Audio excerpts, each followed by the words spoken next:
সাতক্ষীরার আশাশুনির খোলপেটুয়া নদীর ভেঙে যাওয়া বাঁধের মেরামতের কাজ চলছে।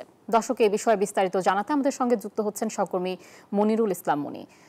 মনিরুল, রিং বাঁধ দেওয়ার পরে কি লোকালয়ে নদীর জোয়ারের পানি প্রবেশ বন্ধ হয়েছে?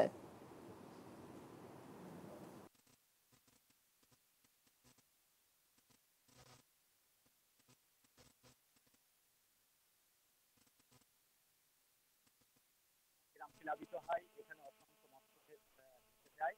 এরপর পরই কিন্তু সাতক্ষীরা পানি উন্নয়ন বোর্ড তারা বল গেডার দিয়ে এবং জিও টিউবের মধ্যে বালি ফেলে রিং বাঁধটি শুক্রবার দুপুরেই মেরামত করতে সক্ষম হয়। এখন কিন্তু রিং বাঁধটির উচ্চতা বৃদ্ধির জন্য কাজ চলমান রয়েছে।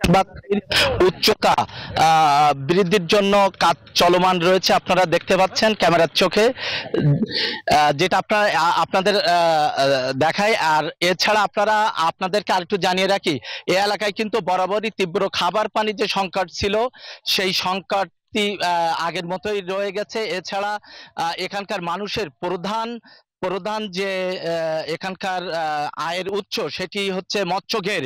সেই মৎস্য ঘেরগুলো কিন্তু এখনো প্লাবিত রয়েছে, ফলে এখানকার মানুষজন সর্বশান্ত হয়ে পড়েছে। আর এই বাঁধের যে মেরামতের কাজটি এখন চলছে, এই কাজটি আরো আগামীকাল দুপুরে উচ্চতা বৃদ্ধির কাজটি চলবে এবং পরবর্তীতে এখানে মাটি ফেলে এবং মূল বাঁধের মাটি ফেলে এবং বান্ডেল থাকলে প্রতি সেনমানিতে টাকা বাঁচবে। বিকাশ সেনমানি বান্ডেল কিনে জিতুন প্রতি লেনদেনে। এই বাঁধটি মূল বাঁধের সাথে বেড়িবাঁধটি সম্পন্ন করা হবে। এবং আমার সাথে রয়েছেন পানি উন্নয়ন বোর্ডের নির্বাহী প্রকৌশলী সাতক্ষীরা 2 এর সাকাত হোসেন। উনি জানাবেন সর্বশেষ এখানকার পরিস্থিতি। আমরা ভাঙনের পেছন দিক দিয়ে জিও টিউব দিয়ে বালি ভর্তি জিও টিউব দিয়ে আমরা বিকল্প বাঁধ নির্মাণের কাজটি প্রায় শেষের দিকে আর কি।